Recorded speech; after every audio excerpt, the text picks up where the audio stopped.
জি sir, yes sir, আপনি কোনো tension করেন না। আপনি যে ঠিকানা দিচ্ছেন ওই ঠিকানায় যাই ফাটুমু। খালি কি ফাটুমু, এলাকা পুরো তছনছ করে ফেলাম। ঠিক আছে স্যার, যাই স্যার। অনেক দূর যাইতে হইব, গতিটা আরো বাড়িয়ে দিই। বাপরে, গতি ঠেলাই তো চোখে কিছু দেখতেছি না, চশমাটা পরে বই। কাগজ তুইটা গেল। হাই হাই, যে লোকেশনে যে আমার ফুটন লাগবো ওই ঠিকানাটা তো কাগজে লেখা ছিল, লোকেশনটা তো মুখস্থ করি নাই। কাম সারছে, কি করি এখন তো ব্যাগ গিয়ারও দিয়া পারো না। আমার তো কোনো না কোনো জায়গায় যে ফুটনই লাগবো। কি করি কই পুরি। ওই তো সবুজ শ্যামল একটা দেশ দেখা যাইতেছে।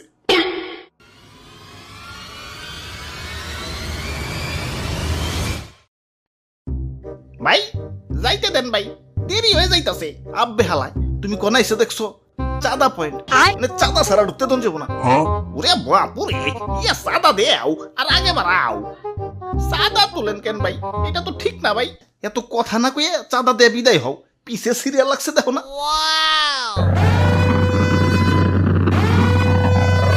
আরে আরে খারাও, তো তাড়াহুড়া গেলা।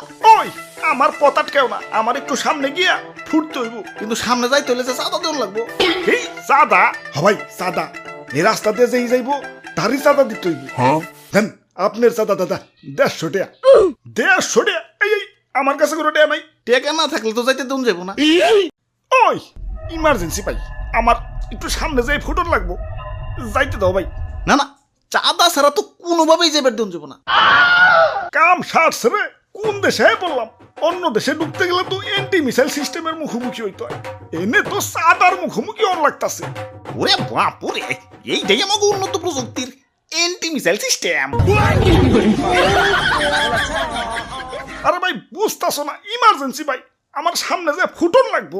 বিশ্বাস করো ভাই, আমি তোমাকে দেশে ঢুকতাম না ভাই। খালি যে টার্গেটে যে আমার ফুটন লাগবো ওই ঠিকানাটাই হারিয়ে ফেলাইছে।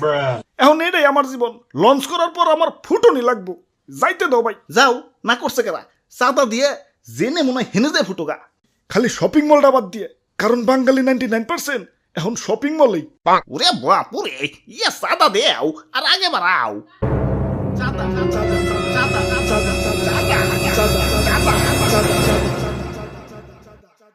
আরে ধর, এই তখন মানুষের বেলায় কোথাও শান্তি পাইতাছি না। একে তো আমার জায়গায় জায়গায় ফুটিয়া ফাটিয়া দুনিয়া জুড়ে একটা গ্যাঞ্জাম বাজিয়ে দিছে, তার উপরে তোরা চাঁদা বাজিতে রাস্তা আটকে বই রইছস।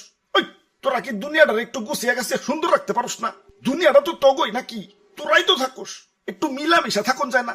লোভ, হিংসা, ক্রোধ, ক্ষমতা তখন তো দিন দিন মানুষ বানিয়ে দিতেছে। আরে আমার ভাবতেও অবাক লাগে, এই মানুষ আমারে বানাইছে ওগো নিজে কই ধ্বংস করার জন্য। কিছু মানুষের রাজনৈতিক ঝগড়া আর ক্ষমতার লোভ শাস্তি দিচ্ছে সারা দুনিয়ার নিরীহ মানুষদের। আমি যখন আকাশে উঠি, নিচে দেখি বাচ্চারা খেলছে। আরে আরে এদের স্বপ্ন ভাঙার জন্যই কি আমি তৈরি?